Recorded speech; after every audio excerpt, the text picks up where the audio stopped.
मुरणा नदीत नव्याने तयार होत असलेले जलकुंभी दैनंदिन स्वच्छतेच्या कामासोबतच काढण्याचे काम सुरू. मनपा स्वच्छता विभागाचे माहिती.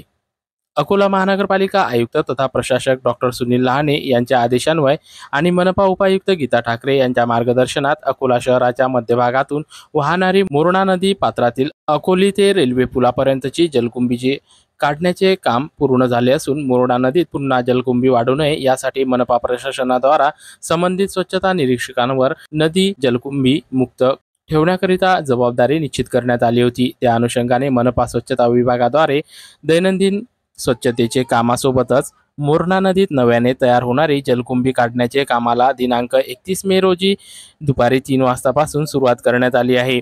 अकोला शहरातील नागरिकांनी नदी पात्रात किंवा नदीच्या काठावर पूजन साहित्य, निर्माल्य, खंडित मूर्त्या, फोटो किंवा इतर कोणताही कचरा न टाकण्याचे आवाहन अकोला महानगरपालिका आयुक्त सुनील लहाने यांनी केले आहे।